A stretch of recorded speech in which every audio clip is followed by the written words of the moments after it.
Good afternoon, everybody.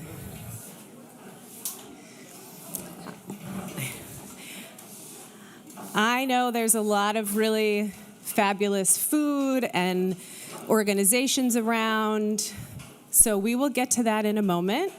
We're going to have a short speaking part, so come join us. So my name is Shannon Zlotkowski. I'm the Assistant Provost for Community and Belonging here at UNE. I am absolutely delighted to welcome everybody here in Biddeford. Welcome to our folks in Portland who are on the live stream. Thank you to Chris McCrary, who is hosting the live stream. And welcome to folks who are watching online as well. We have students, we have faculty, we have staff, we have fabulous alumni, we have folks from surrounding communities, we have student orgs. In my brain, I often think about the way a community looks from overhead, and if we drew lines between connections, this map is so beautiful right now. There's so many connections that are being made, people are reconnecting, and I'm hoping that there'll be a lot more connections made here. So I have a few short remarks, and for those who know me know that I am not always known for my brevity, but I want to make as much time as possible for you to hear from Olivia Lou Alba, our student, from President Herbert, and from our alumni speaker, Mark Montgomery. So, first and foremost, thank you for being here in community as we honor the legacy of Dr. King, who said, among many other very powerful quotes, "The time is always right to do what's right." Today, we will not only reflect on what each of us thinks is right, but we'll also translate that into action. And I need to give a special shout out to student Olivia Lou Alba, who, when I said to her several months ago, we need to start planning the MLK celebration, like, what do you think would be good? And she said, and I'm paraphrasing, the reflection stuff is good. I love listening to speakers. I love learning new things, but can we also do something? And she said, we are a campus of doers, not only students, but faculty and staff. And I said, absolutely. And so we, along with the other Community and Belonging Fellows, pulled together a group of really wonderful collaborators for this celebration. So that's how the theme, Advocacy in Action, was born. Here on Biddeford campus, we will put it into action by making what I'm calling love connections with our partners who are at tables around this room, including some of our campus student organizations. On Portland campus, some of our students right now are participating at a read-in at 2 local elementary schools, and they will leave the schools with dozens of books for their libraries. So instead of attending the MLK celebration, they are doing their advocacy work right now. And then this afternoon at 4 p.m., our College of Professional Studies will be hosting an online gathering to view clips from the documentary 13th and talk about racism and the incarceration system. So, the last thing I want to share is my gratitude for the many people in this community who made today happen. I'm not going to name all the names, but you know how much I appreciate you all individually. We had so many people that pulled this together.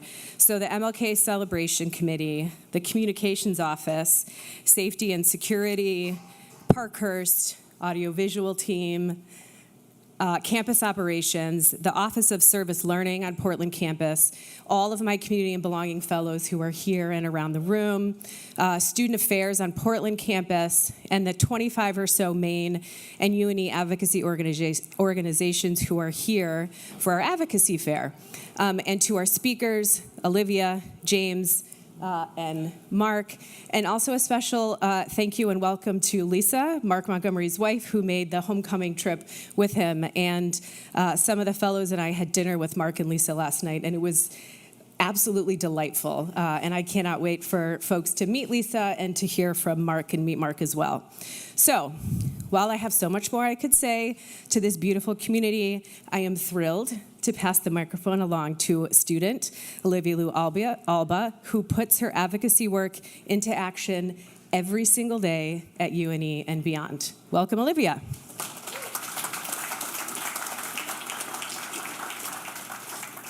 Hello, everyone. This is my biggest event yet. Thank you for being here. Showing up today matters. I'm not going to sugarcoat it. The world feels very overwhelming right now. It's heavy. It's heartbreaking. Every day, we're confronted with stories of unimaginable violence, tragedy, and crises, and some of them hit closer to home than we'd ever expect. The climate crisis is fueling catastrophic wildfires in California, displacing families and destroying ecosystems. In Gaza, families are caught in an unending cycle of violence, with countless lives lost and millions displaced.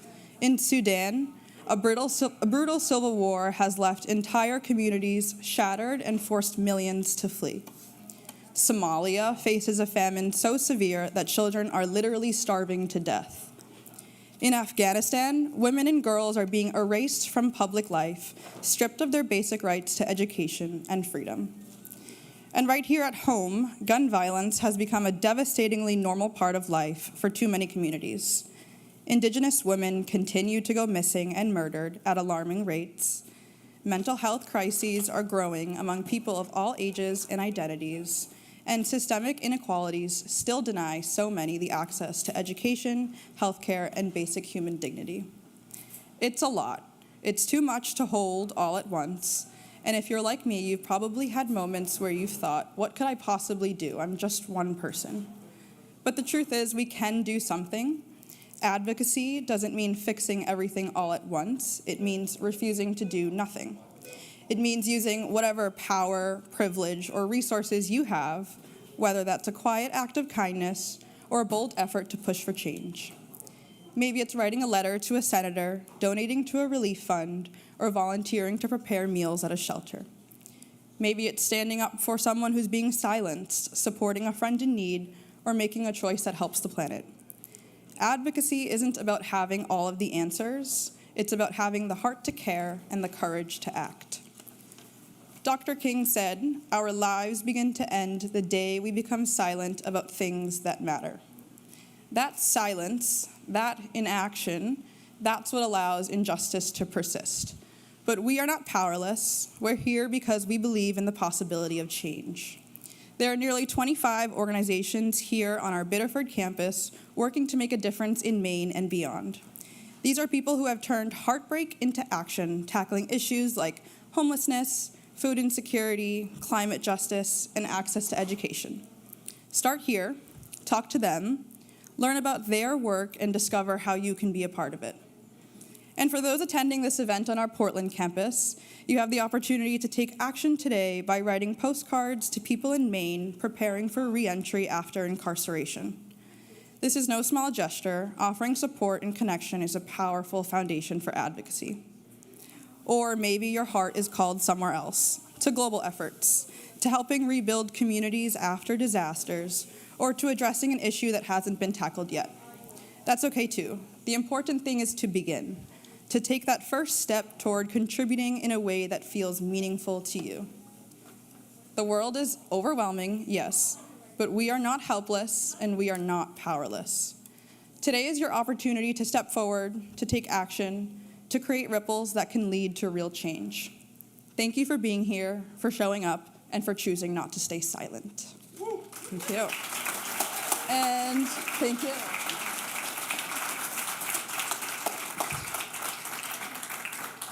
And now I'm inviting President Herbert to the mic.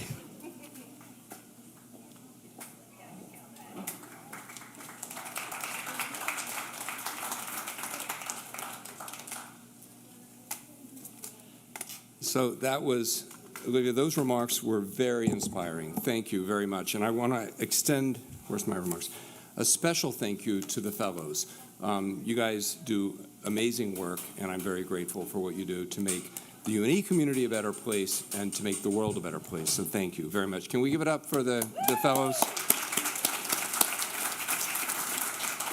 And also want to thank Shannon for her efforts in organizing today's event and everything else she does to build this sense of inclusivity and community for this community. So thank you, Shannon. And by the way, if you've noticed, I'm on crutches today, and I promise it's not because a result of kicking all the vice presidents too much. nor of having them stomp on my feet. I had Achilles surgery 2 weeks ago, so I'm navigating my way around on crutches, but doing it okay. So, and thank you to all the well wishes I've received from members of the community about that. So it's my pleasure to join you today for our annual event celebrating the life of Dr. Martin Luther King Jr. This gathering is one of the annual highlights of UNE. In fact, one of the events on campus that I look forward to the most, and it's the most meaningful. And I'm so glad everyone could join us, as both Shannon and Olivia said. I also welcome those members of our community who are watching via live stream from Tangier or from the Portland campus for the health sciences, and those from watching remotely from wherever they may be. So welcome to you all as well. Additionally, I offer a very special thank you and welcome to our distinguished speaker, Mark Montgomery. Shannon will introduce Mark in a few minutes, and I don't want to steal her thunder, so I'll refrain from saying much more about him, except that he's a really cool guy. And a budding Eagles fan as well, so he can't be all bad, right? So, okay, look what I started. Seriously, I do want to thank Mark for joining us to share his wisdom, and we're very proud, Mark, to call you a UNE alum. We're awestruck and humbled by the impact you've had on people's lives already throughout your remarkable career, and I say already because I know you're not stopping yet. You're still going. Friends, we gather here today to celebrate and commemorate Dr. King's historic lecture on these grounds in 1964, to reflect on the example he set and to reaffirm our commitment to promoting the values that he held dear. It literally gives me chills every time I think about Dr. King speaking right here on this campus. And if you walk into the place where Leonard Hall meets DeCary, you will see the exhibit that celebrates that event and his time here. It was then St. Francis College, this university, this college that he spoke to was St. Francis College, and his visit occurred less than a year after his famous I Have a Dream speech, and it marked his only trip to Maine. In that same year that he spoke at St. Francis College, he would win the Nobel Peace Prize, and he would be named Time Magazine's Man of the Year. On a beautiful May day, Dr. King found an eager crowd awaiting him within DeCary Hall.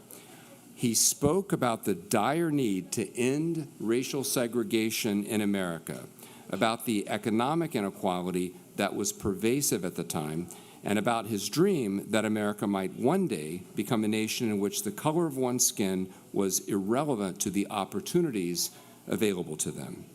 He challenged the students and others he met that day to contemplate how each of them could be agents of change in their communities. While the small waterfront college Dr. King visited in 1964 has grown and changed quite a bit in the last 60 years, our commitment to inclusivity, diversity, fairness, and justice has not wavered. If anything, it has grown stronger as our expanding footprint has allowed us to increase the scope of the impact of our work. Through the years, UNE has worked diligently to extend educational opportunities to people who've been marginalized by society. This commitment to inclusivity predates Dr. King's visit. In fact, it was wired into our institutional DNA. St. Francis College, which I just mentioned, was founded to serve the children of French-speaking Franco-American immigrants working in the mills along the Saco River during a time when most institutions were not very welcoming, to say the least, of new Americans. Before long, the college was sponsoring events like the symposium that brought Dr. King here. Meanwhile, Westbrook Seminary, our precursor institution in Portland, was founded as a coeducational institution in 1831, when very, very few colleges or other institutions of higher learning were admitting women. Later, Westbrook College took up the mantle of empowering women on the campus of what is now UNE's Portland Campus for the Health Sciences. The faculty, professional staff, and students of these institutions served as powerful advocates for inclusivity, equality, and justice.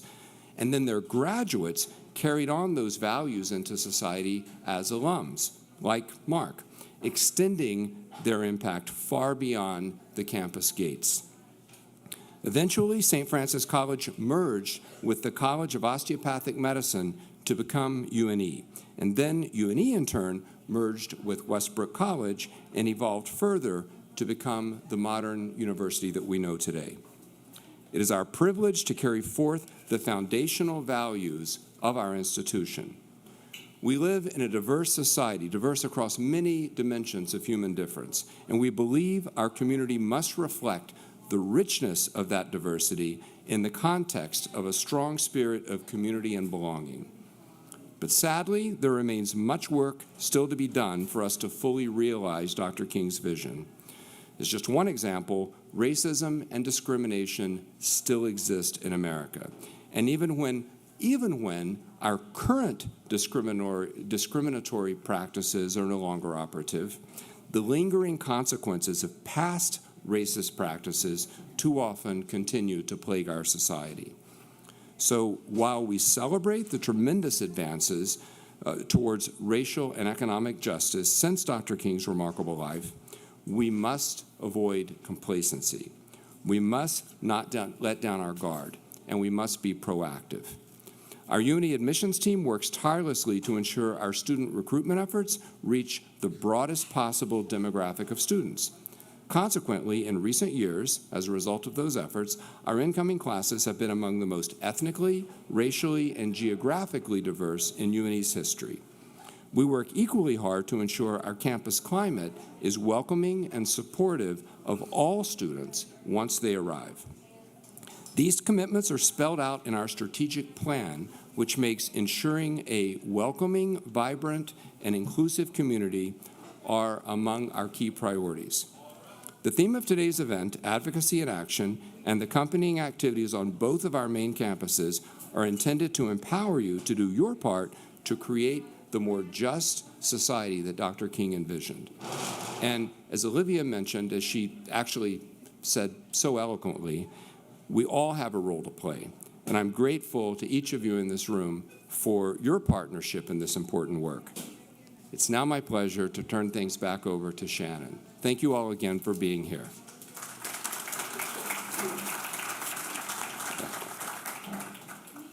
Hang on, Shannon. It takes me a minute to get like... Oh.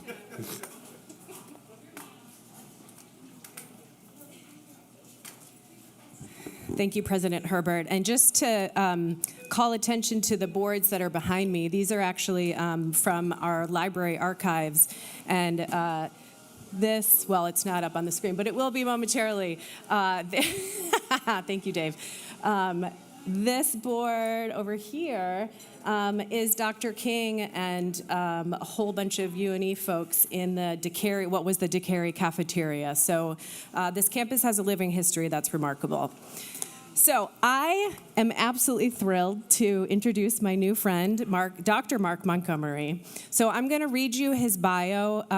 There's a lot more in here. Just know he is a remarkable human, and I will highlight some of the remarkable things he's done, but there is a lot more that I'm leaving off for brevity because I want you to hear from him first and foremost. So Dr. Mark Montgomery was born and raised in Bridgewater, New York. He and his 6 siblings grew up on welfare. He graduated from Mount Markham in West Winfield, New York, a D student, ranked 112 out of 126 students. Most of his life, he struggled to overcome asthma and still struggles with stuttering. After Mount Markham, he attended college and failed out. 12 years later, he tried again. This time, he earned his associate's degree in human services from Mohawk Valley Community College, accompanied by several awards for academic excellence. He then earned his bachelor's degree in psychology from SUNY IT and a master's in education from this fabulous place called University of New England in 2003, with a specialization in academic motivation, specifically of those of inmates. In February 2014, because you know he didn't stop at a master's degree, he got his PhD in education. Local officials tell Dr. Montgomery that he may be one of the first 5 men of color from central New York to attain his PhD, which is no small feat. His dissertation focused on students at risk of academic failure in English language arts. Along with being a certified basketball official, and yes, he is going to Coach Silva's game tonight and may heckle a little bit, but he's promised to be kind. He also holds a second-degree black belt and has a history of teaching Taekwondo. He's received numerous awards. I don't have time to mention them all. I'll just read a few. He received the Educator of the Year Award, the Outstanding Community Service Award from the Mohawk Valley Frontiers, Contribution to Black History from the NAACP, Contribution to Education and Community Service Award, Leadership Mohawk Valley Award for Leadership. It goes on, and I had to cut some parts out because I just want them to hear from you. And to cut to kind of current time, in 2020, he was named to his first senior leadership position after being named the first Chief Diversity Officer in SUNY Poly history. In 2024, he was promoted to Vice President for Diversity, Equity, and Inclusion. And in 2021, he served on the Police Reform Committee for the City of Utica. In 2011, with his fabulous wife, Lisa, a retired teacher of American history, Dr. Montgomery, a survivor of sarcoidosis, a blood-borne pulmonary disease, founded the Montgomery Experience, which has now morphed into Joseph's Experience, a not-for-profit which aims to positively impact children who suffer from diseases such as cancer and leukemia, a first in Oneida County history.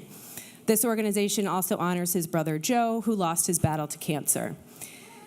I'm not done yet. On August 26th of 2017, he completed a bicycle ride in all 62 counties of New York State to honor law enforcement, first responders, and those who suffer. He's also found time to write some books. So his first book under the theme of student retention, which we love that theme, is titled Painting the American Academic Canvas with Students of Color, Assuming You Can Retain Them. That was released in spring of 2017. He's currently working on his second book, Curing Ignorance with a Dose of Cancer, which is in edit. There's so many fabulous things you've done, but I love this last one. This former DJ launched his first podcast, Das Fulmonti, the Good News Podcast.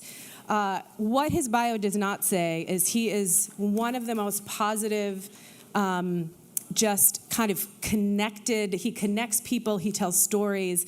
And a shout out to institutional advancement. When we were talking about the MLK celebration, I said I would love for us to include alumni. Like, they're such an important part of our community. And so they found Mark's TED Talk. And then the more we started reading about him, we were like, are you kidding me? Like, just wait till you hear a little bit of his story. It's so serendipitous that he is here and that his wife Lisa is here. So without further ado, please welcome Dr. Mark Montgomery.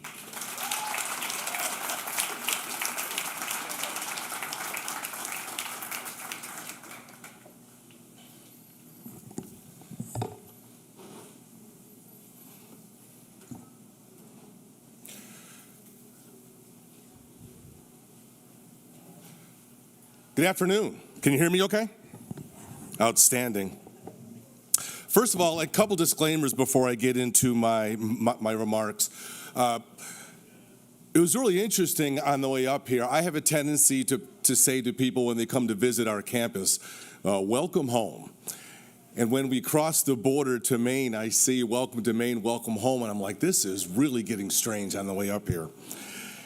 The second thing is you're going to see a lot of quotes throughout the PowerPoint presentation, and there will be some subsequent photographs by those quotes. Those come from oprahdaily.com.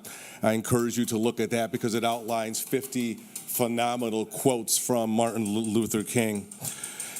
The last thing I will say is I hope you don't hear what I have to say today, but I do hope you feel what I have to say today.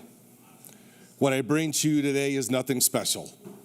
What I don't bring to you today is anything unique. But I do hope that I bring the spirit of the price that was paid that allows me to stand before you today, and I hope I do so with honor. As noted, I come from relatively humble beginnings by United States standards. That's me on the right. I can tell you what it is like to have your community help feed you. Certainly can understand hand-me-down clothes, understand the impact of paying for food, what food stamps can have on socioeconomic development, and the embarrassment that comes with those.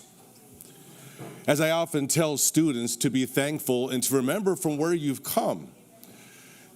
As I was mentioned in the bio, when I first went to college, I failed out. That's me at 18 years old, trying out for the Syracuse University tennis team. But what I want you to hone in on, though, is my right foot. I couldn't afford a pair of sneakers, so I wrapped medical tape around my shoes because they were falling apart. And I remind students, just wrap yourself around how embarrassing that was. But the question that should be asked is, why did you continue to play despite that embarrassment? And I'm hoping that's going to be a theme that also emerges during this talk. I have a really great history that I'm profoundly thankful for, because one of the things that was not mentioned in the bio is I was also elevated interim provost at our institution. And when you come from spaces where I do, that just makes no sense. It makes no sense. As a matter of fact, when the interim president came down and asked me if I would serve, I literally said, and I quote, "Are you out of your flipping mind?" And then those kind of behaviors come from those who come from humble beginnings or welfare. Because despite the premise of this month and why we are here today, socioeconomic status, especially from those who are reared in poverty, takes dreams. It removes access. It provides a climate that says you really don't matter in certain spaces. As was mentioned, I specialize in student motivation and performance, even more narrow in English language arts. And part of my dissertation was spending more than a year researching alternative education schools and looking at variables that positively or inhibit academic motivation and performance. Would you believe that hope was the number one variable that students saw as the potential for academic growth or success? Align that with Dr. King's message and his methodology. People need to see that the end of the road is realistic. People need to see that the pathway is actually there. People need to see that I can be a part of that walk, i.e. Selma to Montgomery. But hope remains one of the most powerful forces that we must hold on to as we move forward. As noted as well, I have a very rich sense of humor. Trust that. As the Reader's Digest said, reader humor is the best medicine. Laughter is the best medicine, technically. And as noted by this picture, these are two children who our charity had the opportunity to serve. And they teach you that the most basic things are the most important. Especially when the young girl in the middle says to you, "Dr. Montgomery, you look like a big brown cinnamon bun," and then loses her mind in laughter. You have to be humble. But I also recognize, considering the hell that these kids have gone through, that they are resilient. And that is a trait that tends to escape the most disciplined, especially those who face castigation or dissension. Is we are resilient. That is built into your DNA. And sometimes it takes a hurting child to remind us of that. A few years ago, I was interviewed by a local newspaper, and the quote on the right really exudes something that Shannon talked a little bit about, and Olivia, by the way, I was going to ask you to come up here and speak, and I was going to sit there because that was incredible. It really was. But what you do versus what you intend to do says everything.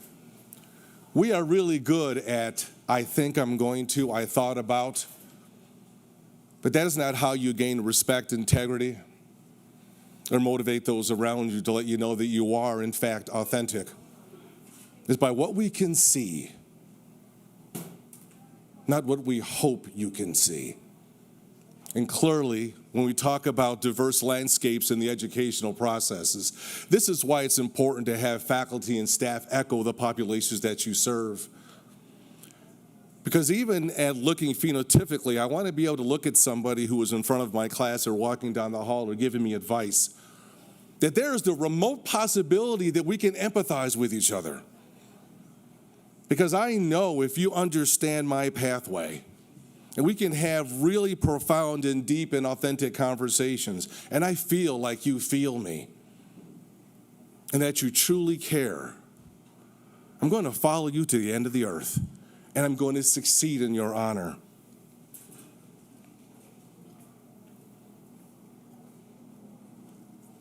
I was talking to this young lady yesterday, and I often talk about two words that are really key to your academic growth and to professionals around the campus community, a concept of social responsibility. Why are you here? You never know from where people come, especially when they're seeking wisdom, guidance, and support. I have the luxury and the honor of being sought after by a few students. This is a student from a place I went to speak, and she asked me if I would be a mentor. I said, well, first of all, you can do a heck of a lot better than me, but I'm more than happy to be one of the contributors of your life. Social responsibility really also echoes something that I say quite a bit, and that education really has no value unless you bring someone with you. And I'm talking about education behind the traditional lens of the classroom. I'm talking about walking down the hallway. I'm talking about walking by somebody who is struggling. Sometimes it's cognitively, sometimes it is physically, sometimes it's socioeconomically, and things you do not see. Then we choose not to engage, then we wonder why we're taking hits to our retention rates. People will never leave an environment where they are valued, seen, and heard. It doesn't work that way. Students, I often tell them, 75% of your education takes place outside of the classroom. And when you walk across that stage, we are saying to you that you are prepared to make a difference in the world through what you have acquired beyond the classroom. Outside in my car, she alluded to this amazing bicycle ride that I took around the state, and by far, it is the most, I don't do a lot of good things, a lot of things right, but this was a good one. And I posted on Facebook that I'm going to ride my bike in every county of the state, and the short version is the sheriff in our town is one of my best friends asked me, what are you doing now? And I said, I want to ride for kids who will never have a chance to ride a bike. As a former EMT and firefighter, I wanted to honor first responders. And I also wanted to honor law enforcement, or anybody who stands up and says, I'm willing to give my life to make sure you have yours. That commands respect. I'm also holding a moose on my back. A moose is our calling card that we used to give the children because it signifies resilience and strength. The backpack had items in it, still does, that I asked people who are going through, have gone through cancer or leukemia to put something in the bag so I can carry it to all 62 counties of the state. The sheriff put me in contact with every sheriff's office in New York State, asking them to meet with me, support me, ride with me, all these kind of things. And so I ended up meeting 55 agencies, and they put a ton of challenge coins and patches. And throughout the time this bag has been utilized, I've only had one person dare put it on because of something called social responsibility.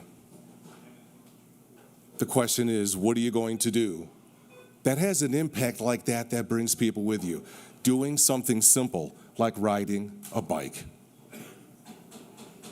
Take a look at what's inside of that bag, because every one of you has a bag. I call it the bag of honor. You all have one. And I hope some of these things are inside of it. There's a lot of inquiry from people who are trying to get to know you. Your funds of knowledge and your wisdom, which have no value unless you share it with others, to bestow that. The funds of knowledge that people will bring to you to put into your bag. It's called the collective. E pluribus unum, my friends, out of many one. There's hope. There's things that go sideways and have a tendency to get worse over time. And there's pain. My wife and I have dedicated our lives to spending time with people who are hurting. It's not an easy thing that we do, but wow, does it make the grass greener. Or book even better, that ice cream a little better. Another theme that I hope that you take from today is to do whatever you do with the utmost level of humbleness. That will certainly have a positive impact on your trajectory as you move forward. Great quote and very timing with this photo. This is Jason Robinson. Doesn't live too far from me. I DJ'd his parents' wedding, as a matter of fact. And at the time of this photo, he's on my podcast, and he was training for the United States Olympic team. Look at that chest. Got that swimmer's chest, doesn't he? But he's not a swimmer. He's a wheelchair racer. And one day he called me up. He says, Doc, I'd like to go for a bicycle ride with you to honor my aunt who has breast cancer. Very foolishly, I said, Jason, how does this work? You're a paraplegic. I gauged him based on what I saw. He says, Doc, I have a special bicycle. It is a hand crank bicycle. And I hope you can keep up. His mother rode behind us, and she took that photo. It was a really powerful reminder for me not to look at people and say, you know what, based on how you are presenting to me, I think I already know the limitations of your contributions. I'll never forget that lesson, so I bestow that to you. As our dinner guests will tell you last night, there's a really great story about my dad.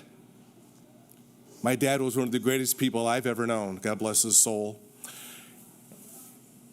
And many years ago, 2018, he gave away $91 bills to total strangers in a place called Statesboro, Georgia, and said, please do a random act of kindness for my birthday. Really cool article about that. And so I decided that 2 years later in 2020, we lost him, that I want to honor my father. So we started giving away dollar bills. Did that again last night, and we'll continue to do that.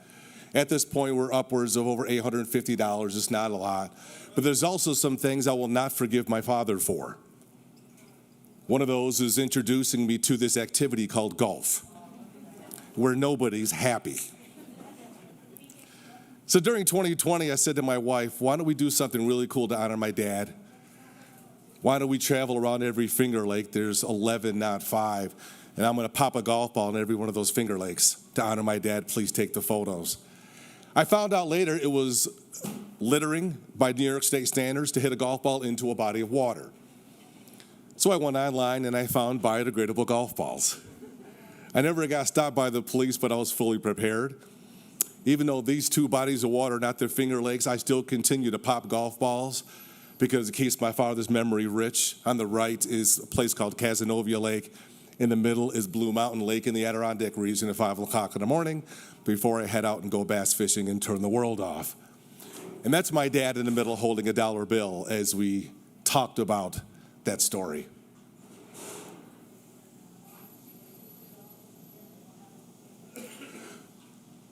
I encourage you all to do, as Yoda says, or do not.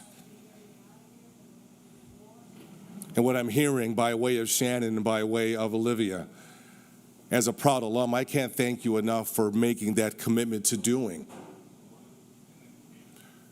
Part of the larger denominations of money that we gave away, I gave a $50 bill to a cleaner at our college who was on her hands and knees during COVID cleaning the walls, and I said, here's a $50 bill, please allow me to honor my dad. A second one went to a very small diner not too far from where we live. Thank you for coming to work so I have a place to eat in the morning. And the last one was to a child in Utica. It was a $100 bill because he had just survived leukemia. So when you're looking for places to serve, especially in the lens and under the auspices of one Dr. King, seek out those who need you the most, because they're waiting for you to make a difference in their lives through what you do. As you heard in my bio, I'm a stutterer. And I often tell people that because people are really surprised. Many years ago, I was keynoting a commencement address, and at that point, my wife and I were together 25 years. And I was telling the audience there's certain words that won't make it up. I'll just start stuttering. And she said after 25 years, I never knew that. I mention this because we are really good at finding out where our weaknesses are or our perceived deficits. They have a tendency to hold us back. I've been very fortunate to surround myself with people and to have been bestowed a wife like I have who said, you can do better than this. And after 37 years of being a fellow DJ, I cannot tell you how difficult it is to stand in front of you today, there it is, to speak every time. But it's an honor to be able to stand on behalf of those who will never have this opportunity, despite stuttering, and say, I am here, I have something to say. So I ask you, first of all, what are you doing today? About a year and a half ago, I got a call from the Hall of Fame in Cooperstown, New York. They asked me to come and speak to roughly 700 people, 500 athletes around the state. And first of all, my common reaction is, why me? Of course, you can imagine the vetting, but I said, I don't bring anything special or worthy of this. And they said, well, we think you could say something to athletes. Prayed about it and come up with how to perform like you are thankful. But what is interesting is walking into a space where these monster TV screens are there, and I'm telling athletes, and I'm telling you all today, no matter what your role here is at UNE, perform like you are thankful. My wife and I have specialized in kids who will never be able to run and hear screams of their parents, to be able to attend a class and complain about a professor, to slide down hills, to do all these things that we have a tendency to take for granted. And I had these pictures around the room. And I said, I know these kids will never have this chance because they all passed away in the past 3 months.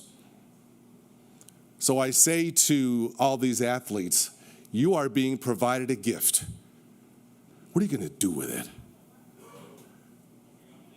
When I toss the basketball up, usually under the JV level, I'll say to players, you will not disrespect this game, your family, your coaches, or each other, and you will play this game like you are thankful you can. Let's do this.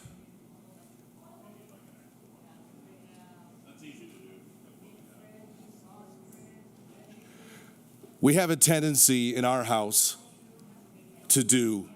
Several years ago, I had the honor of speaking in Atlanta. And I told my wife at least 2 or 3 years before, I have got this burning desire to go to Selma. My parents are raised in the South. I grew up hearing about horrible stories of what they went through, which is why I have such a burning desire to perform in a way that tells you what my parents stood for. And to say thank you for the lynchings, thank you for the cross burnings, think of all you went through that allowed me to be here and to vote. So my wife and I went and crossed the bridge. I cried all the way across that bridge like I was 2 years old. Another addition to this story, my wife and I were told by the sheriff that our lives were in danger because once you cross that bridge, you go back in time 60 years. You're still not accustomed to interracial relationships in Selma, Alabama. People often ask, what year did you do that? How's 2019 grab you?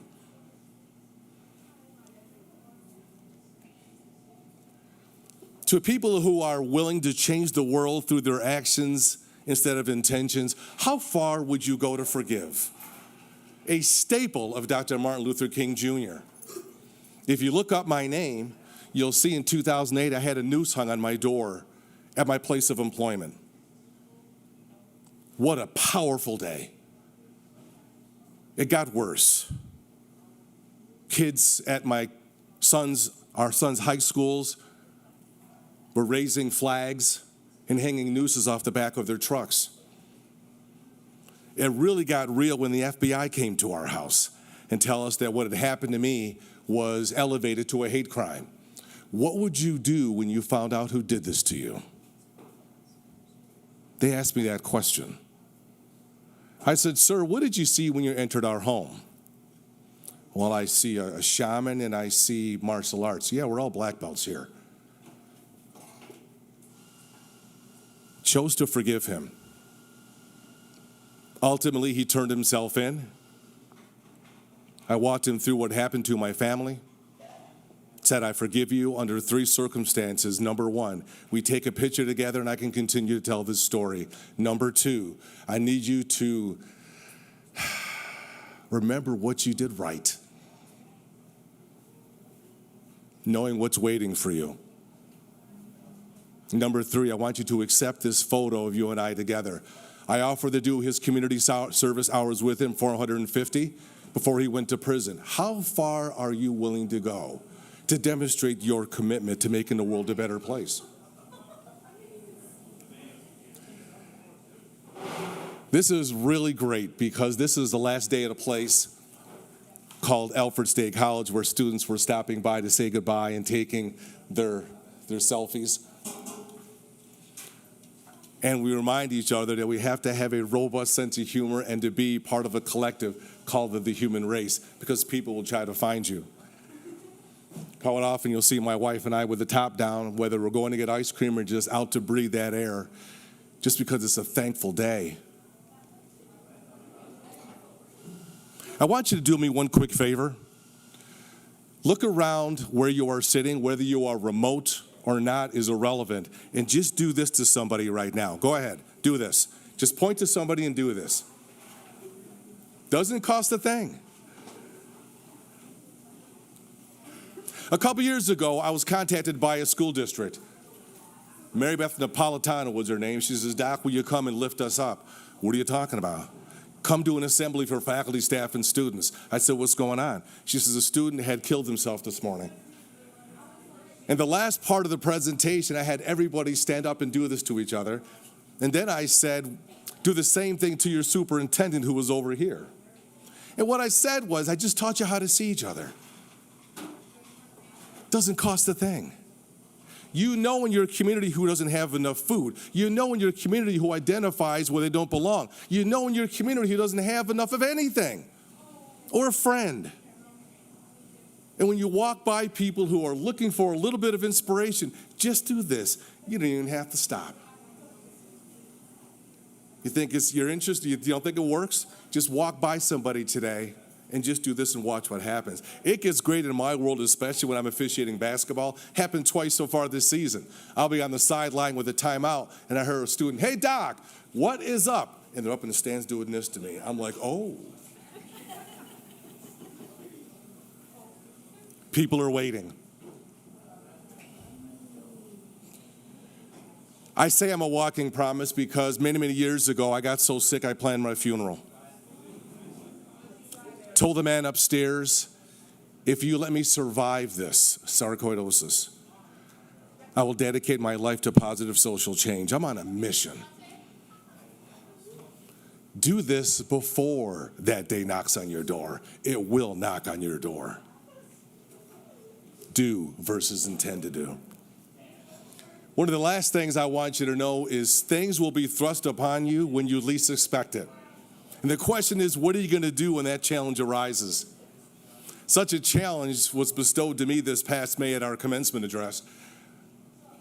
The mace bearer comes up, we process to the stage, and they open up the commencement, and then I walk up front.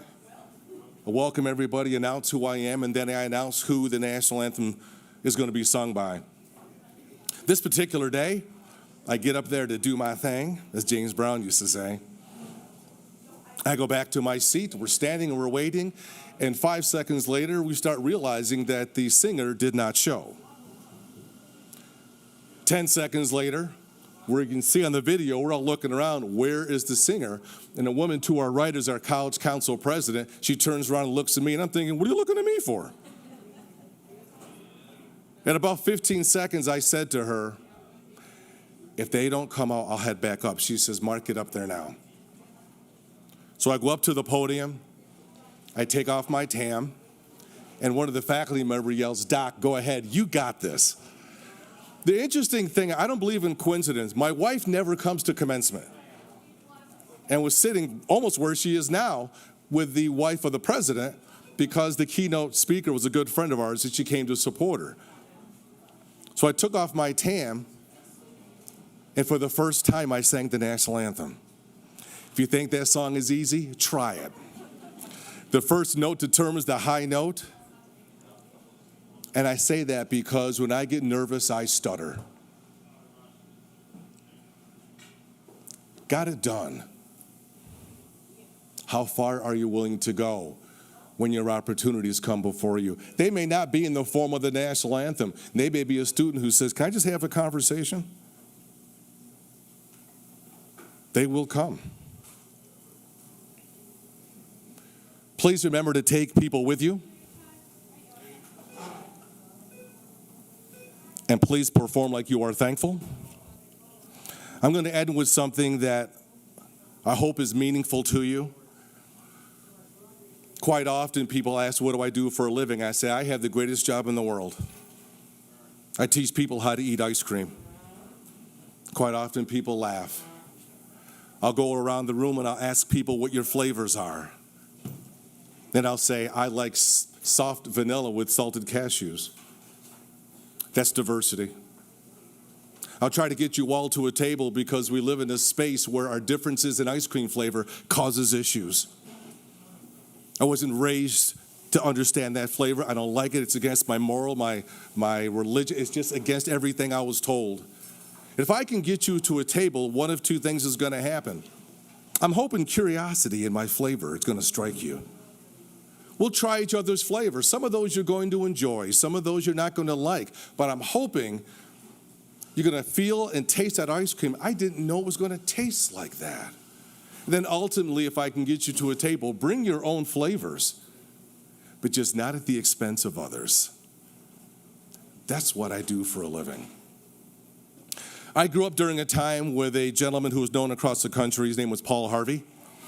And through the lens of Paul Harvey, please look up this YouTube video. It was featured by Dodge years ago, and his truck is called God Made a Farmer. So I offer this sentiment to close. Those who have mastered the ability to change the world don't exist without cause or reason.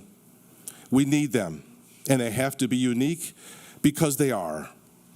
We exist in our communities, and historically there was a need for somebody special. So God created Dr. Martin Luther King Jr. We needed individuals who were smart, inspiring, and possessed a consistent drive for excellence in the face of dissension, hate, and pain. So God created Dr. King. We needed those who were capable, who may not believe, and to perform without reservation or fear. We needed a community who would consider Dr. King's dream and vision, no matter their hue or creed. So we created the faculty, staff, and students at the University of New England. We sought to know people. We sought people who know the power of a hug when others are under duress and in need. We needed people who were systemically hungry for change, who know when it is time to get something meaningful done. Well done, Olivia. To embrace that fear or concern, to put aside and serve others outside of the self, no matter the personal cost. So we created and dedicated to created spaces rich in belonging. We needed people to remind us of what is good and what it means to dream, to look into the eyes of those who may have doubt and say, it's going to be all right. I'm here. I got this. I too have a dream. We needed people who were willing to be prepared and face challenges in ways that many others take for granted, and to do so with class, dignity, and inspiration. So God gave us a man who had a dream. We needed people to sign up for a protocol that connoted today is going to be really difficult, but I am all in. To state not once in a while, but every day, that it's all good. We search for those who are strong enough to say, I got this, strong and humble enough to say, I need this, and passionate enough to say, this is what I have to give, no matter my perceived flaws. We needed people courageous enough to cross a bridge and to take a beating so all could vote and be valued, seen, and heard, and to be free. Today, we gather in the glow of remarkable souls like Dr. King while enjoying the radiance of his accomplishments and contribution. We remain in your debt. On behalf of my alma mater, SUNY Polytechnic Institute, and my alma mater, University of New England, I bestow to you e pluribus unum. Out of many, we are one. You are the one. One collective of remarkable souls who have dreamed and are succeeding. We thank you for your inspiration. We congratulate you on your accomplishments and those to come. And we thank you for contributing to our community, thus making UNE a community of belonging for all. Remember to serve those less fortunate, to stand for those voices who are compromised through no fault of their own. And through the spirit of the Nor'easter and Dr. King, please perform like you were thankful while bringing people with you to the mountaintop. Thank you for the honor of your time, and carpe diem.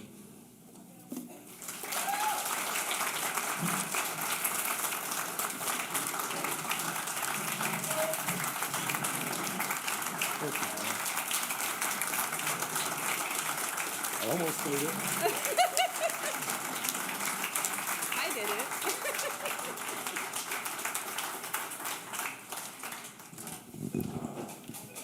Mark said he almost made it without crying, and I said I didn't. I was sobbing in my chair. I didn't have sobbing on my bingo card today, Mark. I have some closing remarks. They are nothing compared to what you said, so I'm going to leave us with a quote from Zora Neale Hurston, who said, there are years that ask questions and years that provide answers.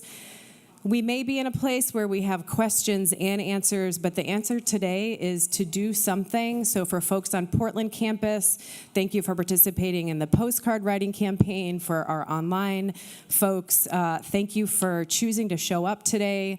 Here in Biddeford, thank you everybody for coming. Thank you again, Mark. That was poignant and moving, and I think exactly what we needed right now. So go forth. One last piece. Our innovation scholars have a table up back in the other space here on Biddeford campus, and they create an activity for all of us to answer the question, what action will you take for a better world? So I encourage you all to get refreshments, visit tables, and in particular stop at our makerspace table because we would like to know what you all will do.